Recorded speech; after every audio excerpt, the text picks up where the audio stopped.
Perfect आ रहा है। आज बस खा ले। अगर वॉइस लाउड एंड क्लियर है तो हम आज के सेशन के साथ आगे बढ़ेंगे।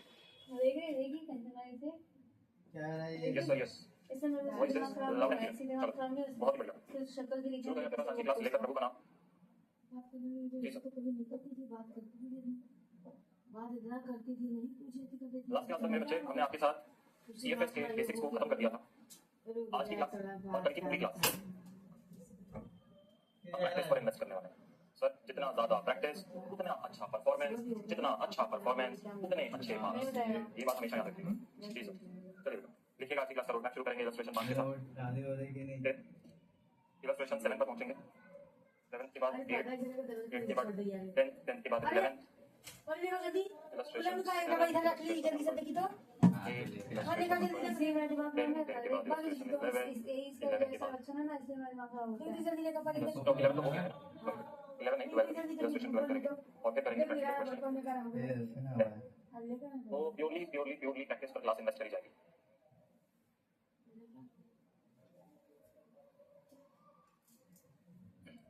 क्या इतना चीज था कि तो अब खा बर्तन अधिक कर रही बर्तन से खाना हो गया क्या बर्तन जी सर। खाना बनाने से निकलता है ना तो समझ लेती फिर खाना बनाना खा के आइए बेटा इलस्ट्रेशन नंबर 5 पे चलते हैं। और इलस्ट्रेशन 5 पे जाने से पहले बेटा क्या आप लोगों ने अपने घर पर फॉर्मेट का रिवीजन किया था?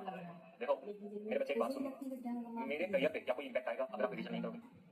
अगर आपका सीए इंटर पास हुआ या नहीं मेरे को कोई इम्पैक्ट नहीं है। मैं क्यों बोल रहा हूँ? क्योंकि आपके लिए बोल रहा हूँ मेरे बेटे, एक टीचर्स मेंटर्स और एक आपके पेरेंट्स, ये दो ऐसी कैटेगरीज हैं जिनका अपना कोई फायदा नहीं है। आप लोगों को बार बार बोल रहे हैं कि बेटे पढ़ लो, रिवीजन कर लो, फॉर्मेट्स को रिमेंबर कर लो, कॉन्सेप्ट्स को रिवाइज कर लो। हमारा कोई फायदा नहीं। फायदा सोली आपका होगा। चार्टर्ड अकाउंटेंट बनोगे आप, सीए जुड़ेगा आपके नाम के आगे, पैकेजेस अच्छे लगेंगे आपके, आर्टिकल्स अच्छे लगेंगे आपके, करियर में सक्सेस मिलेगी आपको। टीचर्स और मेंटर्स और पेरेंट्स को कुछ नहीं मिलेगा अपार्ट फ्रॉम सेटिस्फैक्शन कि हमारा बच्चा सक्सेसफुल है। बस दैट्स ऑल। इसके अलावा कुछ नहीं। इससे ज्यादा आप दे भी नहीं पाओगे। तो अपने पास बेटा रिवीजन करा करो घर पर बैठ के, टाइम इन्वेस्ट करा करो। सिर्फ क्लासेस देखने से शायद तुम्हारा पेपर तो निकल जाएगा बट आगे जाके करियर में बहुत दिक्कत आएगी बेटे। इंटरव्यू में आंसू निकल जाते हैं बच्चों के, जब क्रैक नहीं होते ना तो बच्चे होते हैं कहाँ कमी रह गई, मेरी जॉब क्यों नहीं लगी, मैंने सीए कर लिया था, इतना इंपॉर्टेंट डिग्री ले लिया फिर भी मेरी जॉब नहीं लगी sir. Page number 11.8 page number नहीं ऐसा नहीं है। इलस्ट्रेशन नंबर 1300 रुपए मेरे को निकाल के दे दे। Prepare cash flow statement of Messrs M&T Limited for the year ended 31st March 2011 with the following information. M&T cash flow statement बनाना है। Company sold goods for cash only. GP ratio है 30% for the year and gross profit amounts to this. ठीक है, GP ratio मतलब GP ratio मतलब GP divided by sales. तो क्या है ये ratio 30%। ये ratio 30% का gross profit amount उसमें देखेगा। ये मेरा sales नंबर निकल जाएगा। Sales को जाएगा 30% को नीचे लेके आओ। sales नंबर हो जाएगा। बड़ा सिंपल है। निकाल कर बताओ। 382,500 divided by 30%. 12,75,000. 12,75,000 सेल्स नंबर आ गया। Opening inventory was lesser than closing inventory by 35,000। देखते हैं इसकी जरूरत पड़ती है। वेजेस पेड कितना है, office and selling expense paid कितना है, डिविडेंड पेड कितना है, लोन्स रीपेड कितना है। अब यहाँ पे तुम एक काम क्या कर सकते हो, अभी से ही क्लासिफिकेशन करना है ऑपरेटिंग इन्वेस्टिंग फाइनेंसिंग। जैसे जो मेरा सेल्स नंबर है कैश सेल्स ऑपरेटिंग एक्टिविटी हो गई, inventory was lesser then opening inventory was lesser than closing inventory का मतलब बेटा जब अगर हम इनडायरेक्ट मेथड से जा रहे होते ना तो ये काम में आता। अभी अपना इनडायरेक्ट मेथड नहीं है। आप यहाँ पर अगर ध्यान से देखिए सेल्स का नंबर गिवन है, एक्सपेंसेस के इंडिविजुअल नंबर गिवन है लाइक वेजेस और ऑफिस, तो इस लाइन का मेरे लिए कोई पर्पस नहीं है। दिया तो है लेकिन कोई पर्पस नहीं है क्योंकि मेरे पास डायरेक्ट मेथड के पर्टिकुलर गिवन है। अगर आप देखेंगे सेल्स एक्सपेंसेस ये गिवन है, dividend paid financing activity loan repaid financing activity paid payable on 31st मार्च 2006 का balance on 31st March 2025। Again ये भी जो मूवमेंट दिखा रहा है करंट लायबिलिटी में, इसका यहाँ पर कोई पर्पस नहीं है। क्यों नहीं है? क्योंकि मैं डायरेक्ट मेथड से जा रहा हूं। डायरेक्ट जा रहा होता तो जो मेरा मूवमेंट आ रहा है amount paid to paid payables during the year, ये operating activity. Tax paid during the year amounts to this provision for tax. अगर नहीं समझाना है टैक्स पेड और प्रोविजन फॉर टैक्स में मतलब पैसा operating activity. Investment of 7 lakh sold during the year account of this investing activity. Depreciation of fixed assets account to this, ये non cash item. Non cash item. Plant and machinery purchase on 15th of December is investing और cash का opening closing balance पहले cash का opening closing balance given. क्या होना आपको ना है कितने वगैरह सिंपली क्या करना है, आप लोगों को सीएफएस बनाकर देना है, प्रिपेयर करना है cash flow statements of MNT limited. You have to prepare CFS और तीनों एक्टिविटीज का क्लासिफिकेशन आप लोग हमने करके दे दिया। जस्ट इन 9 आइटम्स को पोस्ट करना है, नो प्रॉब्लम सर जी। आइए पोस्टिंग शुरू करते हैं। बेटा कैश फ्लो स्टेटमेंट में हमेशा याद रखना जो जो कैश अकाउंट में जाएगा वो कैश फ्लो में आएगा। जो एक्चुअली पेड एक्सपेंसेस है, जो एक्चुअली पेड टैक्स है, जो एक्चुअली पेड डिविडेंड है, जो actually amount paid for purchase of asset है, वो सिर्फ यहाँ पे आता है। तुमने एसेट परचेज किया क्रेडिट पे, कैश फ्लो में नहीं आया। समझे? क्रेडिट पर तुमने गुड सेल करे, कैश फ्लो में नहीं आया। जो तुम्हें पैसा रिसीव हुआ है डेबिट से वो है। चलिए आइए सॉल्व करते हैं। सबसे पहले फॉर्मेट बनाइए अपने पास।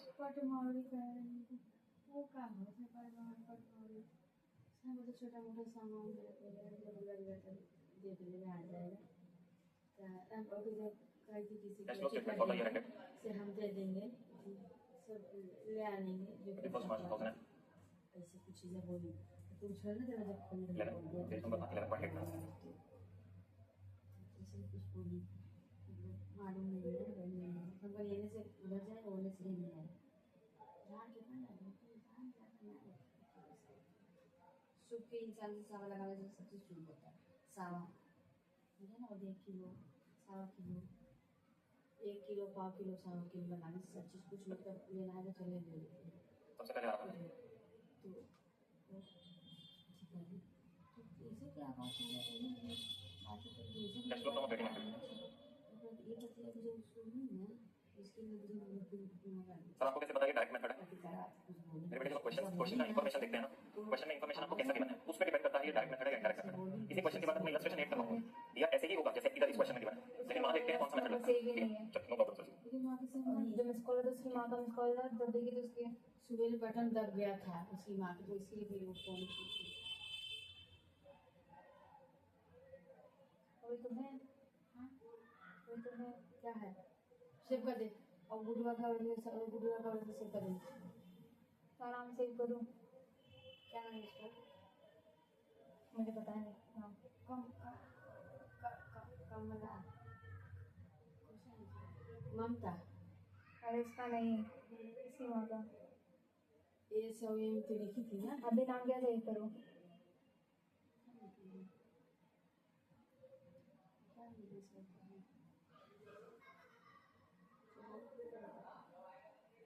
संदनी तो संदन संगम वो पता नहीं चलेगा संगम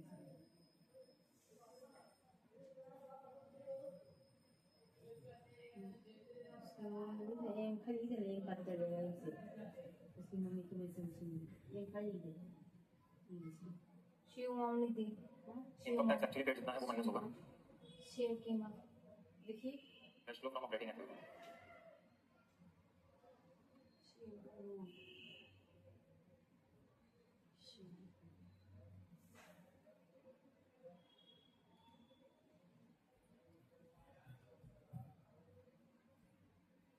सेल्स आ गया वेजेस पेड आ गया ऑफिस सेलिंग एक्सपेंस आ गया ट्रेड पेबल का amount paid to trade payable मैंने गलत नहीं लिख दिया yes yes yes yes sir amount paid to trade payable 25,000 लिख दिया आपने गलती से ये था 4,60,000 ये कैसे हो गया सही बदल जाएगा जस्ट सेकंड मेरे बच्चे 12,75,000 माइनस 492,500 माइनस 75,000 माइनस 468 तो 47,500 बन रहा है हाँ तो बोली किसी की माइनस 65 किया तो ये बन रहा है 182,500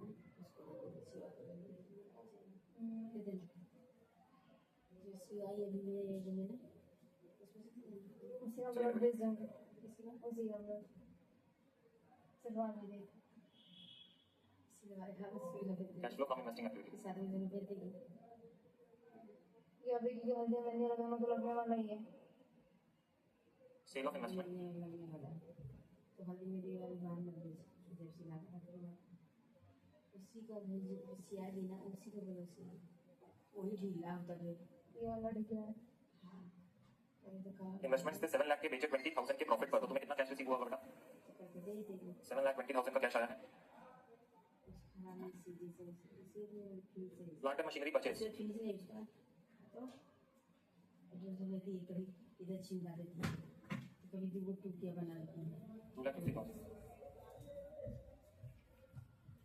That's it. यहाँ पर आ जाएगा cash flow from investing activity भैया 10 वाला 2 मिल गया। अरे ये रानी ये रिटर्न करके पैकेट खुला ले गया। अब ले लिया पहले बोलना चाहिए था। एक काम रही है कौन रहता है? एक ही लेता cash flow from financing activity बड़ी अच्छी इन गरीबों से सबसे पहले आ रहा है अपने पास डिविडेंड पेड खाना दे रहा हूँ। डिविडेंड पेड इज चल 30,000 नहीं देती है। Bank loan repaid along with interest अरे माँ तेरा तो डोंगी इधर टाइट हाँ टाइट ट्रेड पेपर्स हो गया टैक्स हो गया investment depreciation that's it cash used in financing activity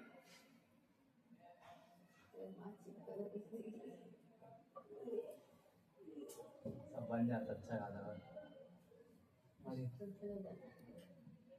cash use करने की एक्टिविटी 2,45,000 खाना छोड़ा, तो आपके पास फाइनली क्या निकला है छोड़ा, नेट इंक्रीज और डिक्रीज छोड़ा, क्या इसका बॉडी बन रहा है? In cash and cash equivalent देख तेरा भाई कितना बड़ा हो गया। नेट इंक्रीज डिक्रीज तेरा और कौन मामा कहाँ पे भेजा है फोटो रे? बताइए पता नहीं कहाँ गया। देना भूख लगा मैं तो टाइम पास कर मेरे Money भेजा into है। 500 चल खाली उधर ले भेजे। आ? Money into 500 plus 470 क्या वो भेजा है? minus 245 407 500 के? ओपनिंग का कैश बैलेंस कितना गिवन है डॉलती दैट इज 2 लाख रुपीस अरे सब फोन ठीक है ना उदी? Opening balance of cash and cash equivalent सब बोलिए सब कर दे। गलती है। मेरा लिखा था भैया का लिखा दीदी ये सब हटा अब खाएगा हाँ वाला कार्ड दे कर दीदा उदी काट दे। यहाँ पे मैसेज कर देना। हाँ व्हाट्सएप कर देंगे। कहाँ रहती हो उदी बिना तो इधर ही था ना बिना जगह काट रीना दे। शर्मा कौन है? तो नहीं की तो मेरे यहाँ तो रीना शर्मा नहीं है। तो सुनना अच्छा वो ये वो का बुआ के लड़की है ना दीदी हटाओ ये खाना खा के अरे छोरा अच्छा तुम्हें नहीं देख दिया मच्छी नहीं खाऊंगा मैं आने की बात है छोड़ना खाऊंगा डन सर चलो अब एक कॉन्सेप्ट लिखो अपने कॉपीज में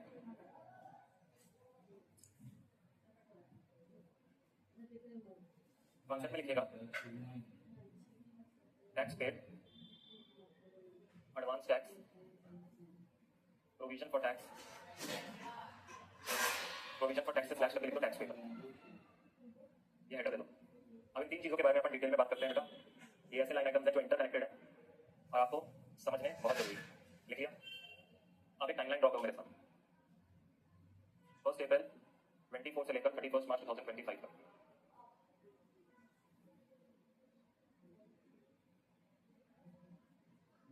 बना लिया अब ध्यान से मेरी बात को सुनिए इधर फोकस करिए बेटा सबसे पहली चीज होती है advance tax first we need to understand what is advance tax अभी जब आप लोग इनकम टैक्स पढ़ेंगे ना तो आपके जो टैक्स वाले सरमैन है वो आपको पूरा एक्सप्लेनेशन देंगे एडवांस टैक्स से रिलेटेड उसके प्रोविजंस क्या है लीगल फ्रेमवर्क क्या है क्या टाइमलाइंस होते हैं ये सब चीजें आप लोगों को बताई जाएंगी ठीक है मैं आप लोगों को यहाँ पर एक बेसिक ओवरव्यू दे रहा हूँ आपके नॉलेज पर्पस के लिए अगर आप पढ़ चुके हैं तो आपको मुझसे ज्यादा आता होगा आपको लेटेस्ट प्रोविजंस पता होंगे आपको मुझसे ज्यादा ही पता होगा ठीक है तो अभी देखिए मैं आप लोगों को एक बेसिक बता रहा हूँ अगर आपको बिल्कुल नहीं पता एडवांस टैक्स प्रोविजन टैक्स क्या होता है तो सब आपको एक्सप्लेन करते हैं सुनिएगा ध्यान से सरकार कहती है बेटा अब तुम बिजनेस कर रहे हो तो पूरा साल धंधा करोगे धंधा करके प्रॉफिट निकालोगे प्रॉफिट निकालकर तुम उसके ऊपर अपना फाइनल टैक्स असेसमेंट करोगे सरकार को टैक्स डिपॉजिट करोगे यही होगा प्रोसेस सरकार कहती है देखो तुमने पूरे साल बिजनेस किया तो 31 मार्च तक तुम्हारे बुक्स क्लोज होंगे बुक्स क्लोज होने के बाद तुम्हें कुछ समय लगेगा उन बुक्स को फाइनलाइज करने में टैक्स कॉम्पिटिशन करने में तो तुम अपना टैक्स जो है वो डिपॉजिट करोगे 31 मार्च के बाद जो टैक्स रिलेट करता है 1 अप्रैल से 31 मार्च तक सरकार कहती है हमारे पास इतना टाइम नहीं सरकार कहती है हमारे पास इतना टाइम नहीं है हमें देश चलाना है पूरा हम पूरा साल वेट नहीं कर सकते कि बिल्कुल सर आगे में कुछ कमाएंगे तो लाकर बाद में मान लेते हैं यहाँ से जैसे 31 मार्च है तो बिल्कुल सर अपना 31 जुलाई तक अपना रिटर्न जो है वो फाइल करेंगे और 31 जुलाई तक अपना रिटर्न फाइल करने के बाद हमें मान लीजिए 31 जुलाई को अपना टैक्स का क्लियरेंस करेंगे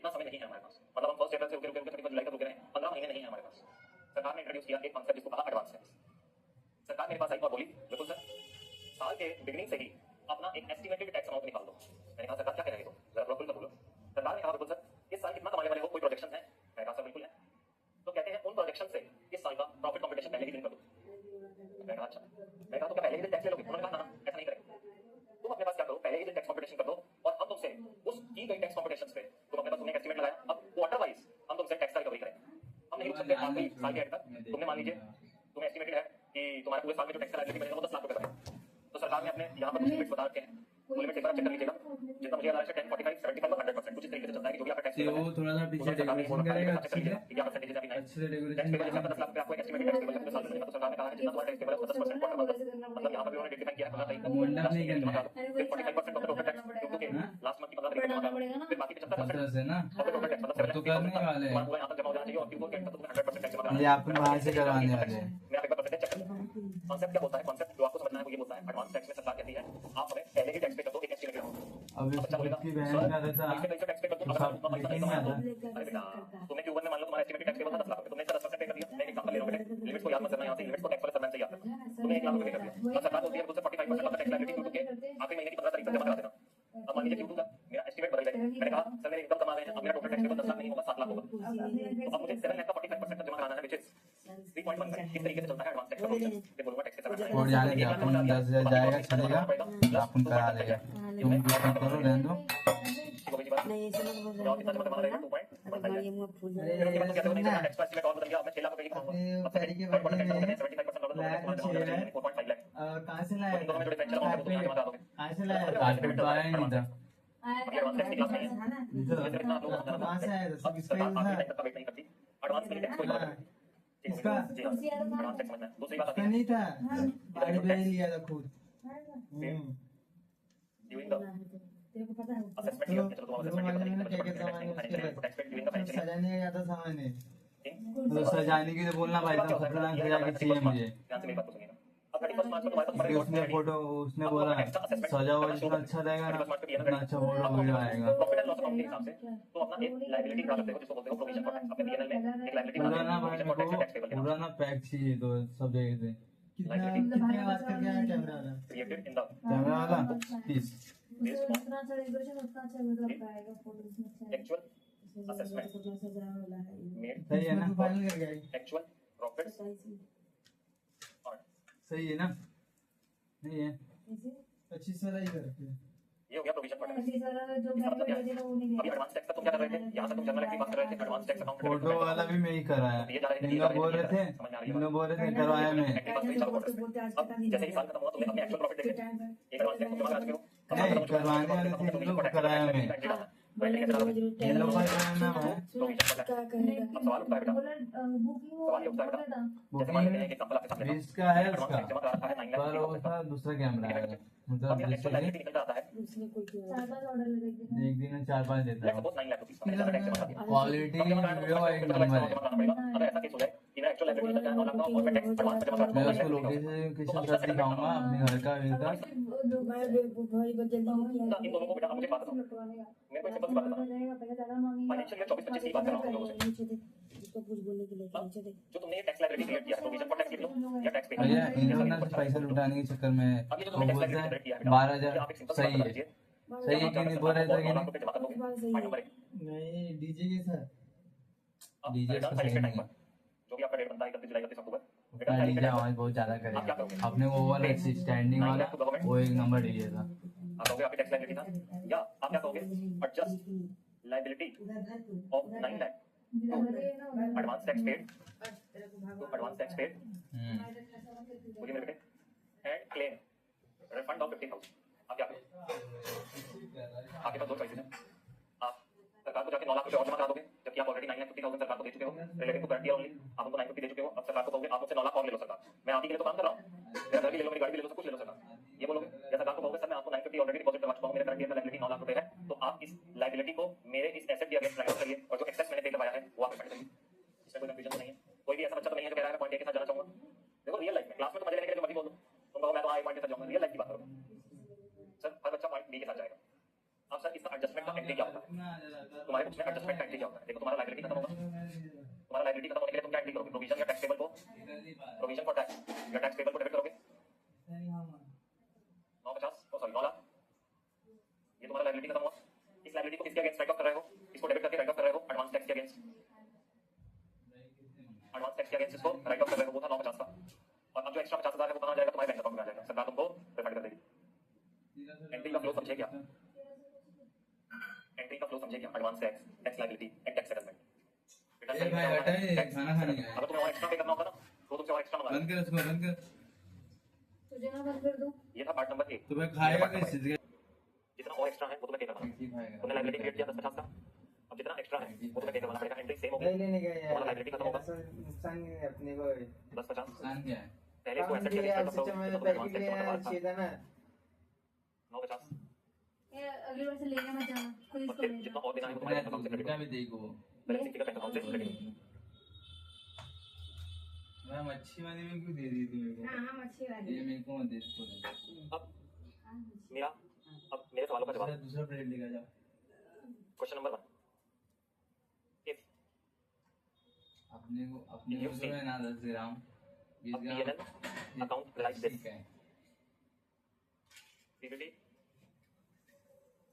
1 लाख ऐसा मत Minus लिया tax. देखो ये वाला में तो बोला था 7,000 इतनी मत लिया करे और पैड इसमें क्या है भाई 10 में बकरो लेके कल तू खुद लेके आया 20 वाला लेके आया वो चलेगा पर ये वाला नहीं लेके आने का इसमें क्या है 10,000 represent क्या सब डाल दिया your choices are डालना भाई पूरा डाल A टैक्स प्रोविजन हाँ अभी मिक्स या कर टैक्स अरे लायबिलिटी, भाई मैं तेरे को मालूम है दही कितना खाता हूँ दे पूरा ग्रुप टैक्स पेड तो हाथ मेरे और सी एडवांस। चल चार्ट अभी जैसे नाक से चार्ट बताइए मेरे बेटे।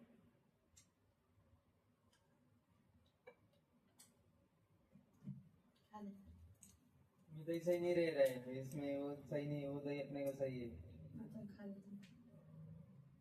ये दही सही नहीं दे रहा क्या अपने से बना के दे रहा क्या सही नहीं दे रहा वो है वाला सही रहता है पैक खुला वाला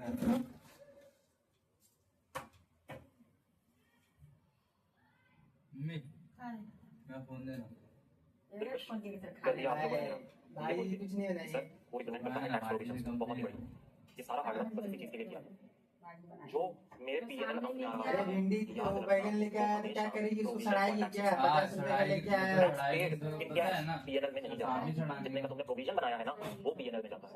पीएनएल जाता है अप्रूवल सिस्टम में, उसको पेमेंट से कोई मतलब नहीं है, तुमने क्या कैश दिया क्या नहीं दिया उसको कोई फर्क नहीं ये आलू का चोखा बना दी और वो बैगन लाके सड़ाएगी वो मेरे को मालूम है वेरी वेरी। अगर ये नॉलेज तुमको क्लियर हो गया है ना बेटा, तो अब तुम कैश फ्लो के क्वेश्चन तो करते आपको नहीं पकाऊंगी कि कैसा? आग पे पका सब्जी में बहुत बढ़िया। एक काम करते हैं सर, अब इतना बढ़िया कॉन्सेप्ट बच्चों को समझ में आया सब्जी है में तो इससे रिलेटेड क्वेश्चन करवा देते हैं। सड़ाने का इसको सिर्फ रहता है बेस सर है फटाक से करवा दीजिए। हाँ उकर मत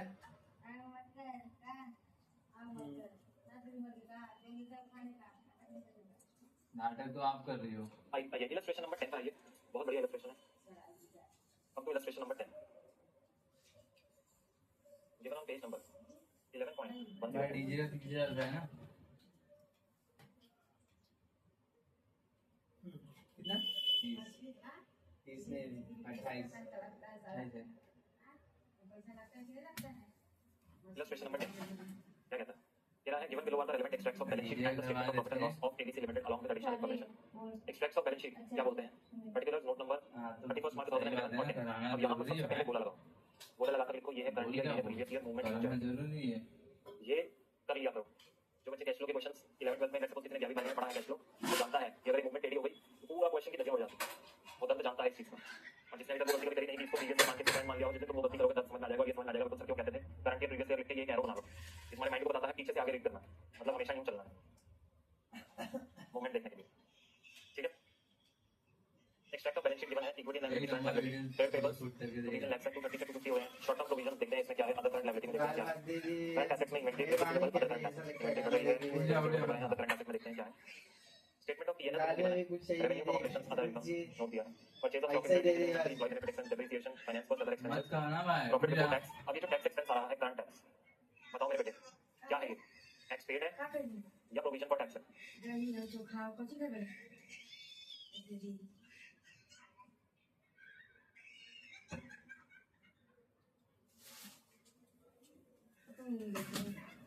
पे रखते क्या क्या वाला कम कर दे रे अब कंपैरिजन चीजें क्लियर होने लगी है ना सर। ये पीएनएल अकाउंट में चिल्ला रहा क्यों है? That represents a provision for tax तू ना भाई फोन में एंड देख के ना profit for the year for continuing operations PNL दे दिया तो कितना है?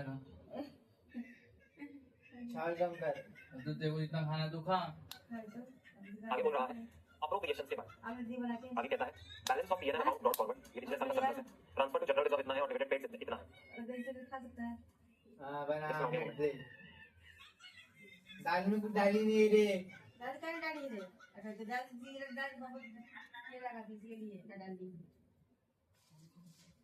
दाल में ऐसे डाली नहीं ऐसे दे दी बस कुछ नहीं ये क्या बोलता है अप्रोप्रिएशन मतलब प्रॉफिट को बांटा कैसे। अब वो कह रहा है जो 510 का प्रॉफिट कमाया था इसके अंदर ओपनिंग में 50 का और पड़ा होगा, 510 का ऐड हो गया तो टोटल कितना बन गया 560 का। उसमें से हमने जनरल रिजर्व में 200 ट्रांसफर कर दिया और डिविडेंड बांट दिया 330 का। अब ये इसने इन्फॉर्मेशन हमको दे रखा। आगे बोल रहा है 11 और 10 का अगेन सेम मूवमेंट रहेगा। शॉर्ट टर्म प्रोविजन में जो गिवन है वो देखो, ये रहा प्रोविजन फॉर टैक्स, मार्क करो। ये तुम्हारा प्रोविजन फॉर टैक्स क्या दर्शाता है? Tax liability. Tax liability other current liabilities में outstanding wages expenses, other current assets में एडवांस टैक्स आ रहा है, स्टार मार्क करो। अदर इनकम में इंटरेस्ट एंड डिविडेंड है और ये फाइनेंस कॉस्ट में आ रहा है interest cost. Compute the cash flow from operating activity using both direct and indirect method. एक ही क्वेश्चन है और तुम्हें कहा डायरेक्ट और इनडायरेक्ट मेथड दोनों लगाओ और cash flow from operating activity में। सर क्या आंसर दोनों मेथड से सेम आएगा? यस। आप डायरेक्ट लगा लीजिए, इनडायरेक्ट लगा लीजिए। अब यहाँ पर हमारे पास मैं क्वेश्चन शुरू करने से पहले एक आपके साथ हार्डवर्क करना चाहता हूँ और वो हार्डवर्क इससे रिलेटेड है। क्वेश्चन में जरा ढूंढो कहीं पर भी तुम्हें टैक्स पेड का नंबर गिवन है। Do you have a number for tax paid? Just look through the entire question and tell me do you have tax paid का number? You have the number for provision for tax for current year. You have the number for opening and closing tax liability. You have the number for opening advance tax and closing advance tax, but do you have the number for actual tax paid during the year? और cash flow बनाने के लिए तुम्हें क्या चाहिए? You need actual tax paid during the year, right, my dear students? So how are you going to compute that? अपने ये pair work में आएंगे इधर रजिस्टर में 2 पेजेस छोड़िए, एक फॉर डायरेक्ट मेथड एंड एक पेज फॉर इनडायरेक्ट मेथड, और यहाँ पर वर्किंग नोट्स प्रिपेयर करिए। एक अपने पास हमें 2 लेजर अकाउंट बनाने में, एक लेजर अकाउंट बनाएंगे हम टैक्स लायबिलिटी का और एक लेजर अकाउंट बनाएंगे अपन इनकम ये एडवांस टैक्स का।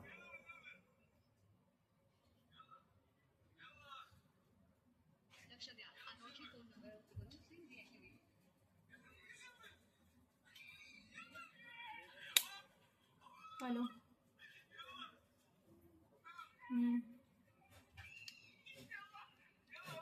हेलो मम्मी फोन क्यों रख दी थी? हेलो हेलो मम्मी फोन क्यों रख दी थी? अभी मम्मी बात करते रहोगे। नहीं चलिए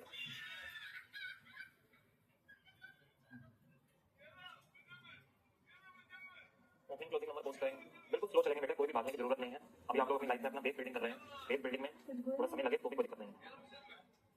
ये सब रुपीज इन लैक्स है, तो मैं लिख देता हूँ रुपीज इन लैक्स, और इधर एडवांस टैक्स में भी दे देते हैं rupees in lakhs. Provision for tax opening liability, closing balance of liability, ठीक है। एडवांस टैक्स में ओपनिंग एसेट,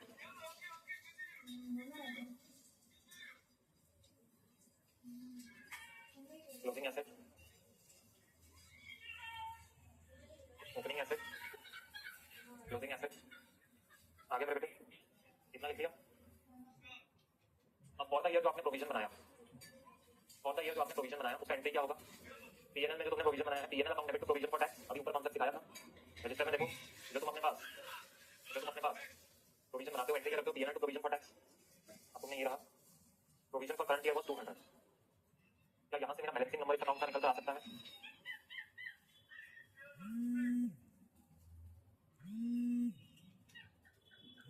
क्या बैलेंसिंग नंबर इस अकाउंट का नंबर निकल कर आ सकता है? चलिए निकल कर आ रहा है 180। अब ये होगा क्या? अब ये तुमसे पूछा था, अब देखो लेजर फॉर्मेट में पूछ रहा हूँ। तुमने ऑलरेडी एडवांस में टैक्स पे किया हुआ है, तो लायबिलिटी को टैक्स के अगेंस्ट एडजस्ट करोगे, जो एडवांस लायबिलिटी को जो एडवांस टैक्स पे किया है उसके अगेंस्ट एडजस्ट करोगे, और पेमेंट कराया होगा सरकार को जाके। यहाँ बैंक अकाउंट तो नहीं लिखोगे ना, और पेमेंट तो नहीं भेजोगे ना, तुम कहोगे मैंने एडवांस टैक्स दिया है, इसको एडवांस टैक्स के अगेंस्ट सेट ऑफ करो। एंट्री क्या होता है सेट ऑफ का? Provision for tax debit to advance tax. ये आगे तुम्हारा बैलेंसिंग फिगर। अब एडवांस टैक्स में तुम्हारा एंट्री आ गया, यहाँ से एंट्री हुआ था provision for tax to advance tax, तो यहाँ पे आ गया प्रोविजन फॉर टैक्स 180 ये यहाँ से उठ के यहाँ पे आ गया। अब जो इसका बैलेंसिंग है 195 का, जो इसका बैलेंसिंग है 195 का, बोलो वो क्या होगा? एडवांस टैक्स पेड का एंट्री क्या बताया? Advance tax account debit to bank account, ये आ गया है बैंक अकाउंट के नाम से। अब बताओ तुम्हारा टैक्स पेड निकला क्या? This is actually your tax paid during the year. Direct मुंह में डालो। पंखा चालू करना है। है ना वो ये 195। अब किया कुछ आगे नहीं, आगे आगे जिसने बच्चे ने ऊपर अच्छे से समझा था, जब मैं एडवांस टैक्स और प्रोविजन फॉर टैक्स की एंट्री बता रहा था, उन्हीं एंट्री को नीचे लाके मैंने अकाउंट में पोस्ट किया है बस। आगे में डालता हूँ। वही सेम बात करी कि मेरी वहाँ लायबिलिटी जनरेट होगी, मैं उसको पे नहीं करूंगा, एडवांस टैक्स के अगेंस्ट सेटअप करूंगा और एडवांस टैक्स का payment during the year tax में जमा कराऊंगा। किया वही है, समझ आई बात? हाँ या ना बोलो बेटा। तू खा लेना, उधार दे तू। यस सर, चलो बहुत बेटा। अब इस क्वेश्चन का ये हाईलाइट, बाड़ा कम अब क्वेश्चन में कुछ नहीं बचा था। अब बस cash flow from operating activity निकालना है using direct method and using indirect method. और निकालो। सबसे पहले चलते हैं इनडायरेक्ट मेथड से।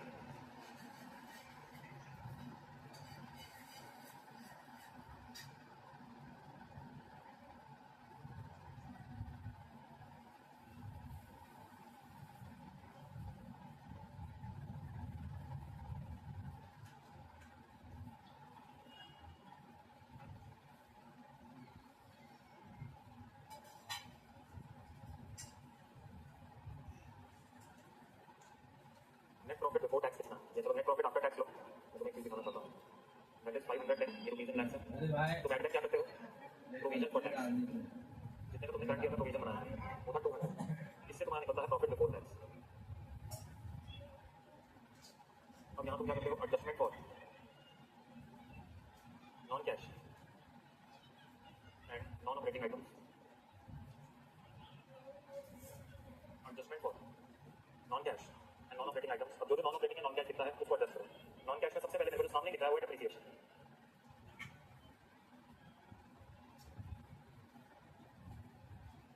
और नॉन ऑपरेटिंग में क्या लिखा है देखो, एक्सपेंस साइड पे चेक करो, फाइनेंस कॉस्ट दिख रहा है, ऐड कर दीजिए इंटरेस्ट कॉस्ट 60 का है फाइनेंस कॉस्ट। डेप्रिसिएशन हो गया, एम्प्लॉय बेनिफिट तो हमारे खर्चे हैं और वो मटेरियल के खर्चे हमारे हैं। अदर इनकम में जाकर देखिए नोट 4 में क्या है, इंटरेस्ट और डिविडेंड का इनकम माइनस कर दो, added interest and dividend income हटा दीजिए।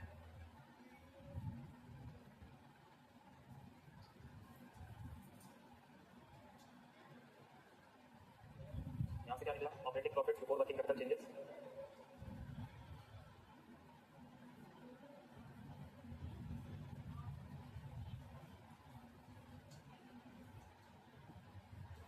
$770 आ गया। अब movement in current asset and current liabilities, liability बढ़ रही है, increase in trade payables, availability of cash को बढ़ाते हैं। शॉर्ट टर्म प्रोविजन में टैक्स प्रोविजन नहीं आएगा, अदर करंट लायबिलिटीज में वेजेस है और एक्सपेंसेस है, दोनों में ही इंक्रीज आ रहा है। जब लायबिलिटी बढ़ते हैं दैट मींस मैंने कैश आउटफ्लो नहीं किया, पेमेंट नहीं किया, तो कैश का अवेलेबिलिटी बढ़ गया।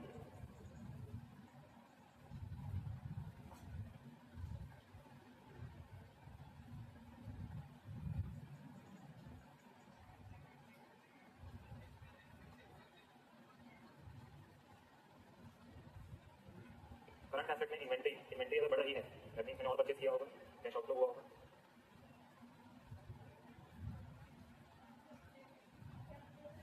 Increase in trade receivables,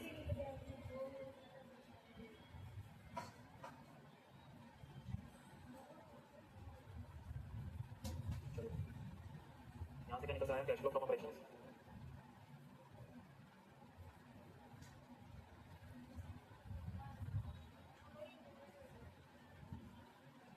minus tax paid. Working note number 2 से निकला है टैक्स पेड का नंबर। टैक्स एक्चुअली पेड कितना है ड्यूरिंग द पीरियड जो मैंने कैश आउट हुआ है 190। आप सामने ही थे। मुझे पसंद है हमारा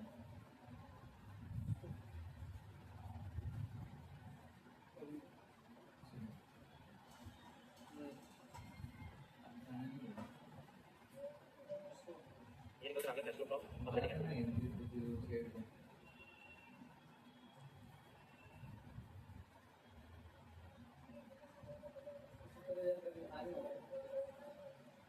चलो अब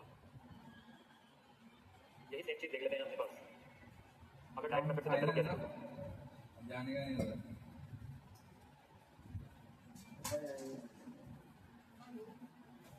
और क्या बात है? Cash flow from operating activity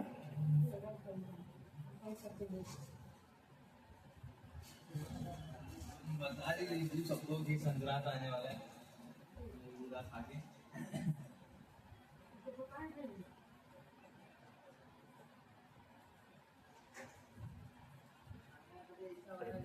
अब डायरेक्ट मेथड हमको क्या बोलता है, हमको डायरेक्ट सेल्स एक्सपेंसेस इन सब का टोटल प्लस माइनस करके दिखाना है। सबसे पहले देखिएगा रेवेन्यू फ्रॉम ऑपरेशन में मेरे पास सेल्स नंबर आ रहा है। अब कैश रिसीव फ्रॉम सेल्स वो कितना होगा सर, ये तो सेल्स हुआ है plus opening credit receivables minus closing credit receivables, निकालना कितना है सर, ये आया 400। मैंने सॉल्व करवा दो फिर एक्सप्लेन कर दो। हाँ सर पहले आप सॉल्व करवा दीजिए फिर एक्सप्लेन कर दीजिए, ठीक है मेरे को। अब इनकम यहाँ पे नहीं आएंगे, ऑपरेटिंग नहीं है। उसके बाद सैलरी पेड, तो मैंने सैलरी पे करवाया है, एम्प्लॉय बेनिफिट एक्सपेंस वो थे 800 के। अब ये खर्चा आया है during the year, opening expenses इस साल पे हो गए होंगे, क्लोजिंग ऑफ द ईयर दाल से नहीं बनाई है।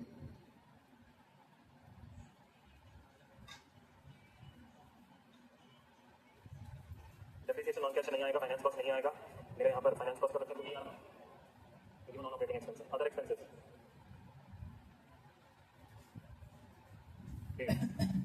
200 का तो खर्चा आया है, जो opening other expenses outstanding expense, तो आउटस्टैंडिंग वेजेस यहाँ पे 40 था और यहाँ ये 50 था, बाहर सेम रहेगा, अंदर बदल लो, ये 40 और ये 50, वो आउटस्टैंडिंग एक्सपेंसेस का नंबर था 10 और 20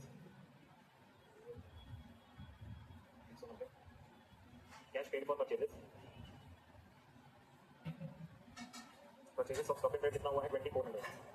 ओपनिंग क्रेडिटर्स क्रेडिट पेबल्स थे 230 के, क्लोजिंग में 250 के।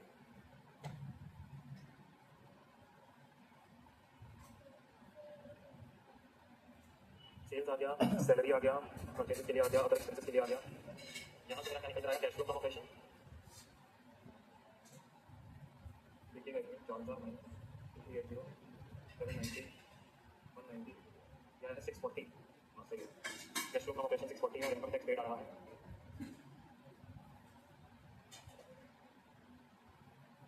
195। तो cash flow from operating activity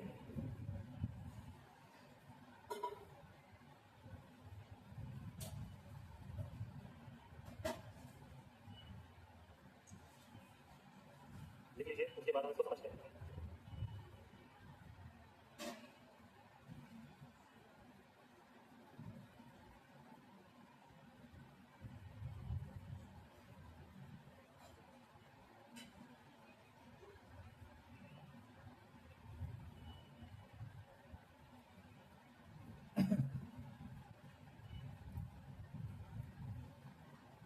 ठीक है, अब सुनिए सर, ये इंडायरेक्ट मेथड तो अपने को क्लियर है, उसमें तो कोई दिक्कत नहीं है।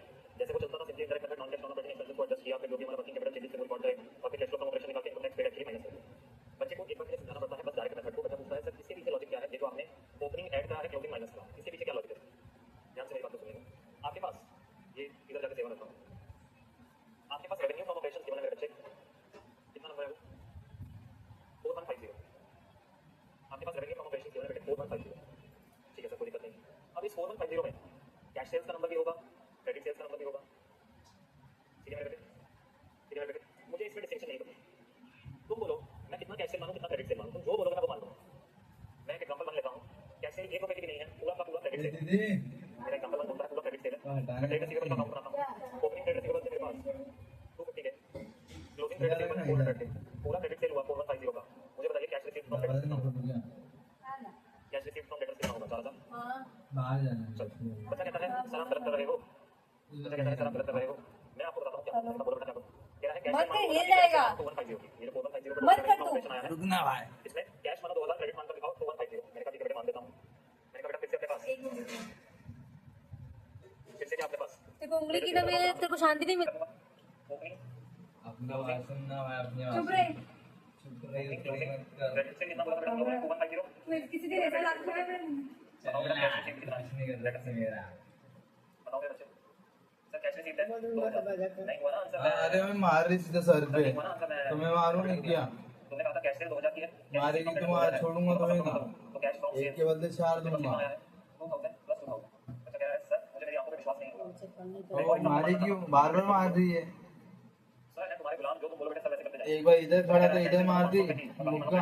हाँ मैंने तो हटाने के लिए अपने को खाना खाना खाया कि नहीं? 3650 का तुम्हारा क्रेडिट सेल है। खाने का तो हटाने के बाद तो उसने मेरे को मार दी। क्रेडिट सेल और इधर मैं इधर से इधर कर रहा था 400 के कि 3650 का तुम्हारे पास ये आ रहा है credit sale. Cash received from debtors कितना आया? उसके फालतू में कर रही है। 35। कैश फ्रॉम सेल कितना आया? 500 plus 3500 this is 4000। this is 4000 again same cash from sale. Sir ऐसा क्यों हो रहा है बेटा? सिंपल सा लॉजिक है, तुम समझ लोगे तो तुम्हें समझ आ जाएगा। मेरे पास टोटल सेल 4150 की है और मेरे पास डेटर्स का नंबर है। अब इसमें से तुम कोई भी प्रपोर्शन कैश सेल का मान लो, क्रेडिट सेल का मान लो, कुछ भी मान लो, हमेशा तुम्हारे पास टोटल कैश सेल अगर तुम ये नंबर घटाओगे तो ये बढ़ेगा, लेकिन कैश सेल बढ़ जाएगा। लाइक मैंने ये नंबर 2000 पे कर दिया और ये 2150 पे कर दिया, तो कैश रिसीव्ड फ्रॉम डेटर्स बढ़ेगा। सो जो कैश रिसीव्ड फ्रॉम सेल्स है वो हमेशा कांस्टेंट रहेगा 4000। तो कोई भी एग्जांपल ले लो, बस एक बार क्या करना, मैं यहाँ पे खुलासा चाहता हूँ तो क्या खुलासा करते हैं? कह रहे हैं क्रेडिट सेल्स को 0 लेके दिखाओ। ठीक है, यही खुलासा है। क्रेडिट सेल्स को 0 लेके दिखाओ, 0 बोल नहीं सकते। पूछो क्यों? अगर डेटर्स में इंक्रीज आ रहा है वो 250 से 400 हो रहे हैं, यानी मिनिमम जो तुमने क्रेडिट सेल डिविजन का पीरियड करेगा वो 150 तो करेगी। तभी तो डेटर्स बढ़ रहे हैं। डेटर्स से रुपया नहीं आया होता, लेकिन मिनिमम क्रेडिट सेल 150 तो होगी ही होगी। बस यही खुलासा करते हैं बैठ के। क्रेडिट सेल 0 लेके दिखाओ, 0 हो ही नहीं सकती। अगर डेटर्स बढ़ रहे हैं तो होगी ही बची। इसीलिए मैंने यहाँ पर क्या किया, मैंने डायरेक्टली यहाँ पर पूरा क्रेडिट सेल मानते हुए ओपनिंग डेटर्स ऐड करें और बोला फिर क्लोजिंग में जिनका पैसा नहीं आ रहा वो माइनस करो, तो मेरा total cash received from sale का होल्ड में क्या नहीं आया तो पैसा होगा। ये हमको दिखा इस पीरियड का क्रेडिट पड़ेगा, ये ओपनिंग के क्रेडिट पे करना है। ये टोटल पेमेंट था, ये कितना आउटस्टैंडिंग है तो इतना मैंने देखा दिया होना तो होल्ड कर दिया ना। जितना मेरा सैलरी आ रहा है एक्सपेंस जो ओपनिंग में आउटस्टैंडिंग होगा वो इसका पे हो गया होगा, क्लोजिंग वाला अभी भी आउटस्टैंडिंग पड़ा हुआ है। किसी खुद की इज्जत नहीं है ना, इसलिए ऐसा करती है। ओपनिंग वाला पे आ गया होगा, क्लोजिंग वाला भी आउटस्टैंडिंग है, एक्चुअल कैश पेमेंट निकाल देंगे। उधर वाले सब ऐसे ही फिर जो नाटक करे ये पानी दे इधर से चल फिर गरम करे तो कैसे पड़ देंगे फिर इस क्वेश्चन का हाईलाइट सिर्फ और सिर्फ एडवांस टैक्स रेट वाला पॉइंट था, इसको हमने ऊपर डिटेल में समझा दिया था। अब आप देखो अपने पास आईपीएम क्वेश्चन नंबर 8 पे, आईपीएम है भाई, इलस्ट्रेशन नंबर 8, आईपीएम आज नहीं जा रहे, आईपीएम कल करेंगे।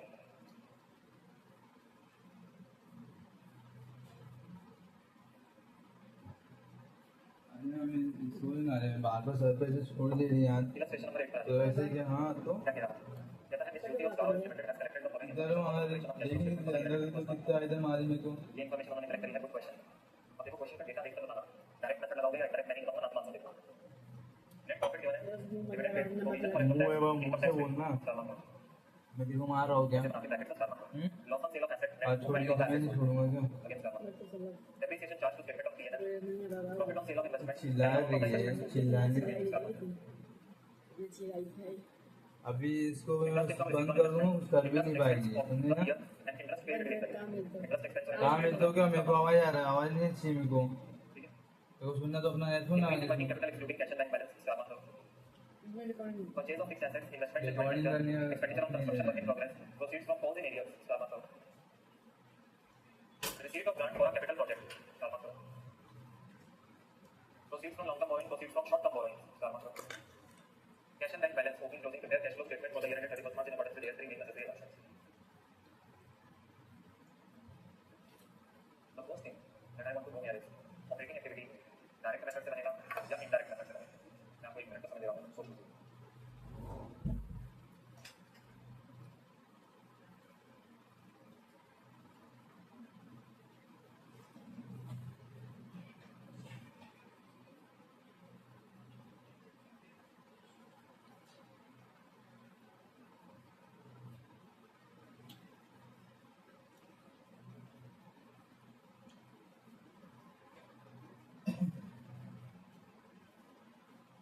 दिमाग लगाओ ना, देखो डायरेक्ट मेथड में क्या होता है, sales, purchase, office expenses, salary अलग अलग गिवन होता है, जो जो एक्सपेंसेस पे हुए हो या यहाँ पे वो अलग अलग एक्सपेंसेस गिवन है या सीधा तुमको नेट प्रॉफिट गिवन है, अगर अपन को सीधा नेट प्रॉफिट गिवन है, अब अगर तुमको नेट प्रॉफिट गिवन है यानी तुमने कह रहा है तुम रिवर्स करो, तुम डायरेक्ट ना जाके रेवेन्यू फ्रॉम ऑपरेशन से उल्टा चलो, इनडायरेक्ट चलो, तो सिंपल इनडायरेक्ट मेथड है। बच्चा कहता है सर मेरे को कैसे पता लगेगा एग्जाम में, सर भाई क्वेश्चन की पर्टिकुलर देख के समझ में आ जाएगा इसको डायरेक्ट से करना है या इनडायरेक्ट करना है। अगर तुम दोनों लगा पा रहे हो क्वेश्चन में, जैसा हमारा ये था इलस्ट्रेशन नंबर 10 जैसे करवाई थी, तो जिस मर्जी से करो, दोनों में फुल बटा हुआ है, तो ये अप्रोच लगा दें, जो अगर दोनों लगाएंगे यहाँ पर भी दोनों नहीं लग रही, यहाँ पर केवल एक लग रही है इंडायरेक्ट। अब देखो क्लासिफिकेशन शुरू करते हैं, ये जो नेट प्रॉफिट गिवन है तुम्हारे हिसाब से ये नेट प्रॉफिट आफ्टर टैक्स वाला नंबर है या ये नेट प्रॉफिट बिफोर टैक्स वाला, बताओ बेटा, ये नेट प्रॉफिट आफ्टर टैक्स वाला नंबर लगता है या नेट प्रॉफिट बिफोर टैक्स वाला नंबर लगता है?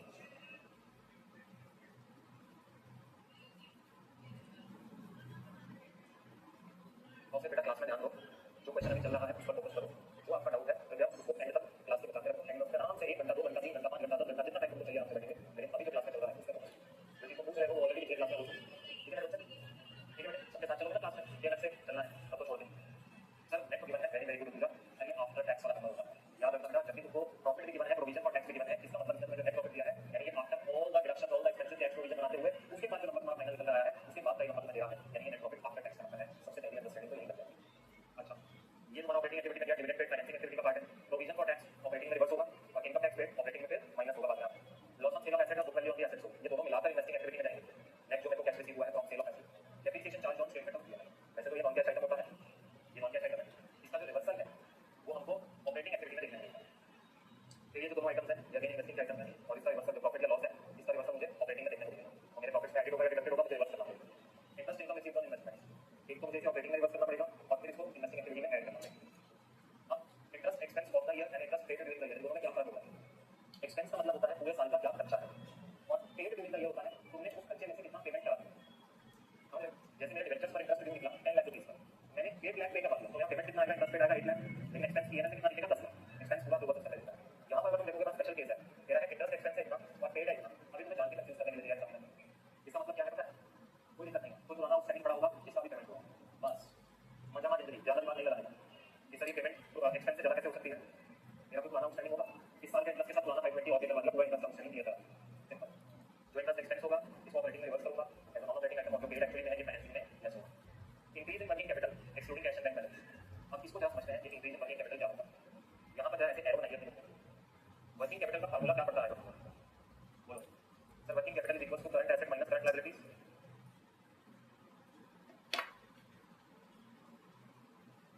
Working capital is equals to current asset minus current liabilities. जी हाँ सभी। अब अगर मैं आपको कह रहा हूँ वर्किंग कैपिटल में इंक्रीज आ रहा है, मतलब ये वर्किंग कैपिटल बढ़ रहा है, ये केवल दो रीजन से बढ़ सकता है। पहला, या तो करंट एसेट बढ़ रहे हैं, या दूसरा करंट लायबिलिटी बढ़ रहा है। क्यों सर? करंट एसेट प्लस में है, अगर वो बढ़ेंगे तो वर्किंग कैपिटल भी बढ़ेगा, और करंट लायबिलिटी नेगेटिव में है। अगर लायबिलिटीयां घटेंगी तो माइनस कम हो जाएगा, वर्किंग कैपिटल बढ़ेगा। नहीं समझना है, नहीं समझना है। चलो कोई बात नहीं। एक ये बच्ची लगा लो अपनी कॉपी अपने इसमें, ये बच्ची लगा लो अपने एग्जांपल बताओ। आज की डेट में वर्किंग कैपिटल है current asset minus current liability. Example number 1 है, करंट एसेट है 100 रुपए की, करंट लायबिलिटी है 40 रुपए की, तो वर्किंग कैपिटल कितना है 60 रुपए। अब मैं कहता हूँ एग्जांपल 2 पे करंट एसेट इंक्रीजेस टू 120, बाकी सब सेम है। करंट एसेट 120 में पहुंच जाते हैं तो बोलो वर्किंग कैपिटल कितना हो जाएगा? 120 minus 40 which is 80। Increase in working capital देखने को मिला, देखो इंक्रीज इन वर्किंग कैपिटल। अच्छा ये बच्ची का कोई जगह बची है, एक और एग्जांपल बता दो।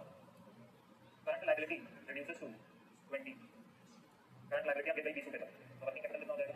100 रुपए के करंट एसेट है, करंट लायबिलिटी 20 रुपए की हो गई, वर्किंग कैपिटल 80 रुपए की हो गई। या फिर से इंक्रीज इन वर्किंग कैपिटल देखने को मिला। एग्जांपल 1 2 3। सब मजा नहीं आया, कोई बात नहीं, एक और एग्जांपल लिखो।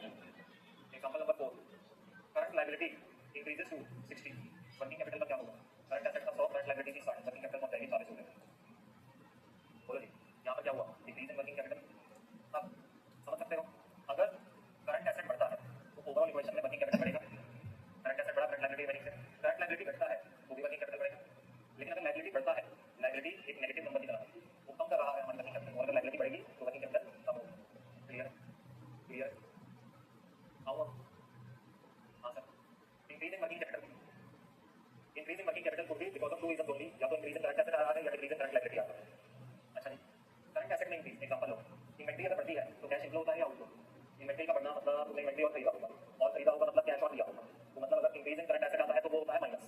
ठीक है, इंक्रीज इन करंट एसेट होता है माइनस। ठीक है, अच्छा लायबिलिटी अगर घटती है, डिक्रीज इन करंट लायबिलिटी होता है। एग्जांपल लेते हैं, क्रेडिटर्स थे, क्रेडिटर्स में डिक्रीज आया है तो यानी उनको पेमेंट कराया होगा, पेमेंट कराया होगा यानी आउटफ्लो हुआ होगा, आउटफ्लो हुआ है यानी माइनस। Very good good. अब आप पहुंचे बेटा अपने पॉइंट में कि sir increase in working capital leads to minus यानी कैश आउटफ्लो। यही एक्सप्लेन करने की कोशिश कर रहा हूं। माइनस यानी कैश आउटफ्लो, वर्किंग कैपिटल बढ़ा है यानी मेरा कैश आउटफ्लो हुआ। अब बढ़ता है वर्किंग कैपिटल या तो इंक्रीज इन करंट एसेट से डिक्रीज इन करंट लायबिलिटी से, दोनों ही सूत्रों में कैश आउटफ्लो को रिप्रेजेंट करता है। Purchase of fixed assets, investing activity, investment in joint venture, investing, expenditure on construction, work in progress, investing, proceeds from housing area. Equity shares issue करना financing का part है। हाउसिंग एरिया हो गए थे, पैसा आया नहीं था, अब आ रहा। सारे रिश्तेदार इकट्ठे बैठेंगे, जब मैंने कॉल मंगाई थी इशू ऑफ कैपिटल का, या था फाइनेंसिंग में। अब अगर हाउसिंग एरिया से पैसा आ रहा है तो कहाँ जाएगा? Receive of grants for capital project, grant नहीं है कैपिटल प्रोजेक्ट। सरकार से ग्रांट आया है आपके किसी एसेट के लिए या किसी कैपिटल के लिए, यानी किसी चीज इन्वेस्टिंग एक्टिविटी है, किसी एसेट के लिए ग्रांट है, कैश इनफ्लो आया है आपके पास किसी एसेट के लिए, आपको देता है। Proceeds from long term borrowing financing है, proceeds from short term borrowing, long term loan और शॉर्ट टर्म लोन, उसको लोन का पैसा आना या रिपेमेंट करना दोनों फाइनेंसिंग का पार्ट है। ठीक है, अभी कौन आया? अभी कौन आया? और सब्जेक्ट है मैं क्या कह रहा हूँ, मैं कह रहा हूँ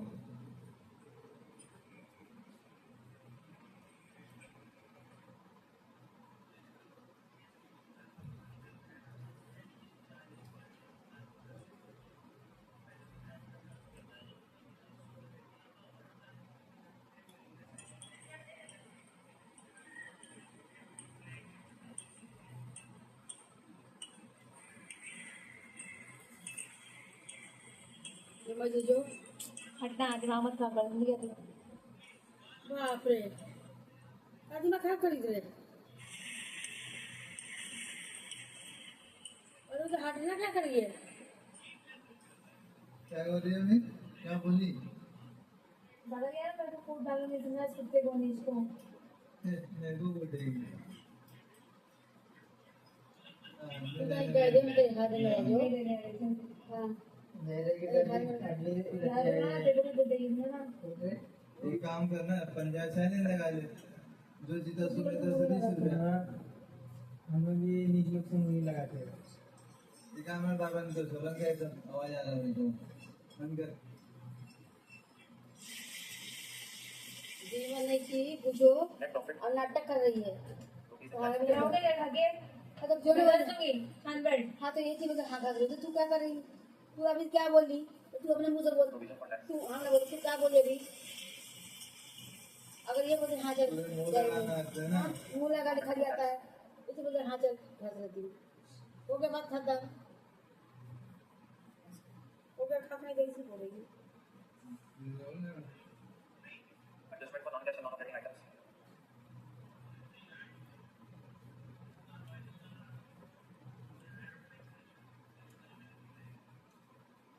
प्रोविजन फॉर इनकम टैक्स हो गया, इनकम टैक्स सबसे पहले जो हमने इसके अंदर नॉन ऑपरेटिंग आइटम एडजस्ट करे होंगे तो रिवर्स करते जाते हैं, लाइक लॉस ऑन सेल हमने माइनस कर रखा होगा उसको ऐड कर देते हैं, loss on sale of assets.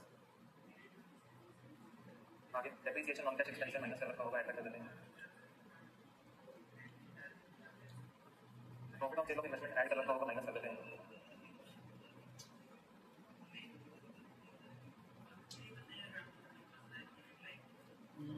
Interest income add कर रखा होगा, माइनस कर देते हैं।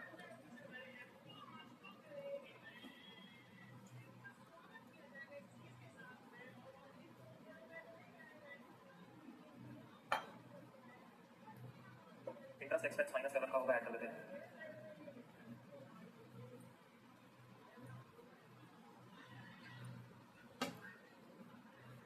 Interest paid during the year यहाँ नहीं आएगा, दैट्स इट।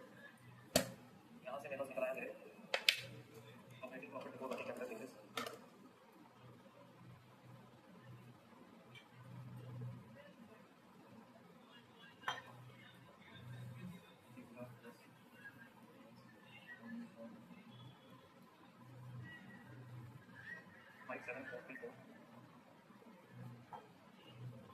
इसके बाद जो मेरे मूवमेंट आए हैं मेरे वर्किंग कैपिटल में वो कैसे गिवन है, इंक्रीज इन वर्किंग कैपिटल के फॉर्म में आपको बताया था, वो हमारे लिए लेस होगा। आउटफ्लो कितना है, रात में भी खाई बासी भात आलू। ये आया हमारा 1353 cash flow from operation.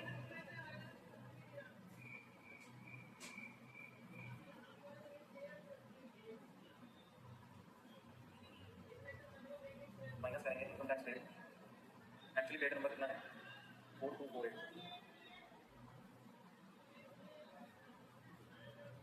Cash use in operating activity,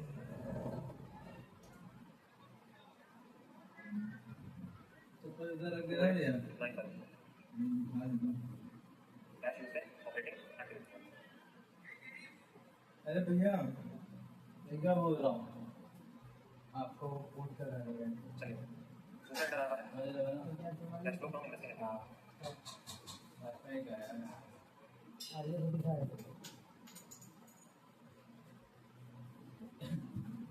cash flow from investing activities सबसे पहले आ रहा है सेल ऑफ एसेट। एक काम कर ना, एक काम कर मच्छर ये आ गया 145। Profit on sale of investment carrying amount of the investment that are sold.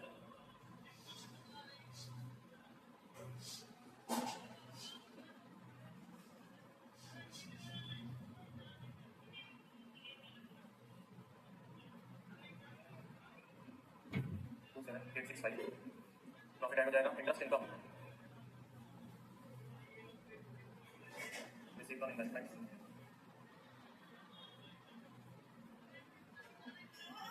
Purchase of fixed asset, अपन उधर रख देना। रख देना है। परचेज ऑफ फिक्स्ड जा रहे हो asset, investment in joint venture,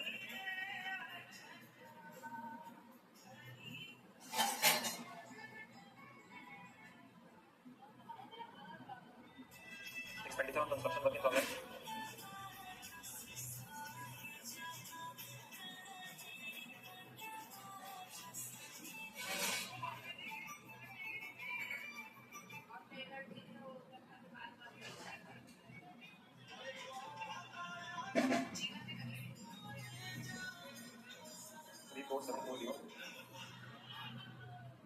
इसके अलावा received of government grant,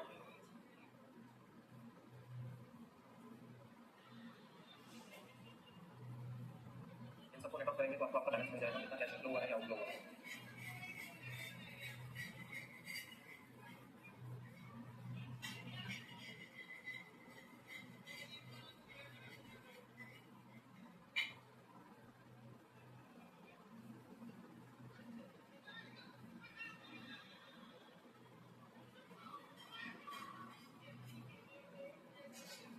2 622 negative cash used in investing activity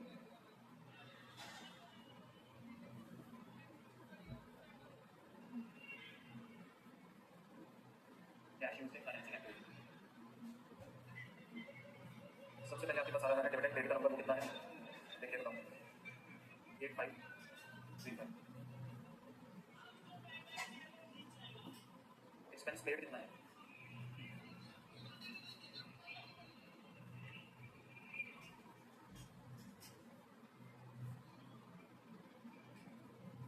उसके बाद proceeds from housing agents cash आया है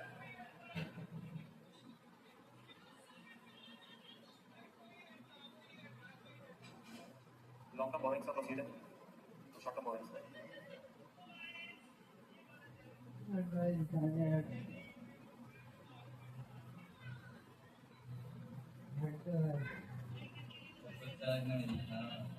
मैंने हट दे चैलेंजिंग है जिठाना, सोच लो। Proceeds from short term borrowings जिठाना चैलेंज है। अरे वहाँ हार्ड जाना वर्क। अरे वहाँ जाना आगे वाला नंबर कितना आ रहा है इधर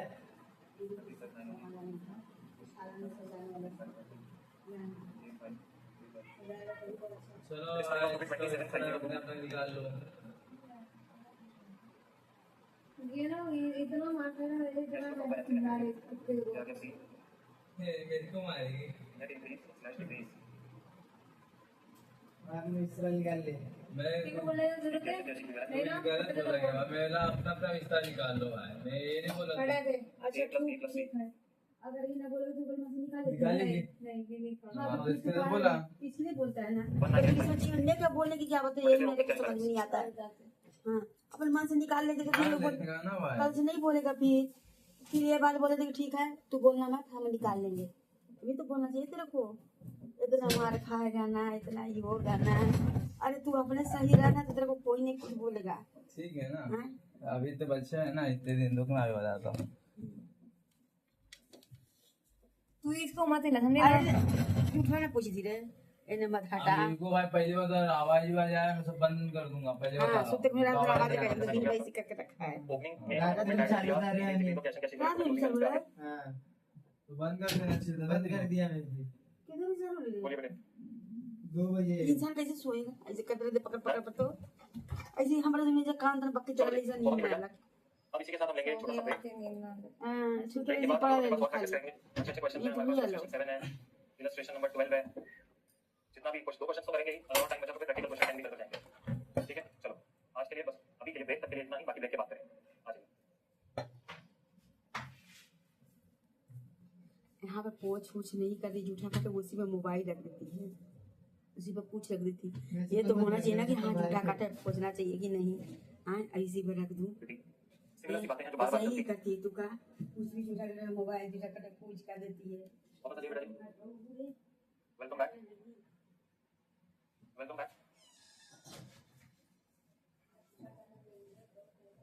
यस सर यस हम वापस आ गए हैं चलो बहुत ही बढ़िया आगे का डिस्कशन चालू करते हैं अपने पास सॉल्व करेंगे हम लोग इलस्ट्रेशन नंबर 12 आइएगा पेज नंबर 11.109 पे इलस्ट्रेशन 12 11.109 पेज नंबर देखो बहुत सिंपल सा चैप्टर है सिंगल ही कॉन्सेप्ट है जो पूरे चैप्टर में फ्लो कर रहा है वही ऑपरेटिंग वही इन्वेस्टिंग वही फाइनेंसिंग एक्टिविटी सिमिलर सी बातें हैं जो बार-बार चलती जा रही हैं गुड क्वेश्चन आइए देखते हैं क्या कहता है आवाज आ रहा बंद कर दे। पहले बता रहा हूँ। Prepare cash flow statement as per case 3 for the year ended 31st month मैं कराऊंगा बंद कर देना। ये देखो अब यहाँ पे ऐसे बोला रहा हूँ अब यहाँ पे ऐसे बोला रहा हूँ 2010 पहले है 11 बाद में है यानी कि ये प्रीवियस ईयर और ये जगह है ना? यानी कि अगर मूवमेंट की बात हो तो मूवमेंट कैसे चलेगा जगह है ना? कैसे नहीं जगह सोने जा रहा हूँ। सो जाएगा ना सोने को आएगा ना नहीं तो आवाज आएगा तो नींद ये आएगा। इसके कुत्ते को मत मत रहे मैं कर लूंगा अपना कुत्ते को भूख है जहाँ बच्चे होता है वो सेल खाते हैं सेल होता है ट्रांसफर टू जनरल रिजर्व 50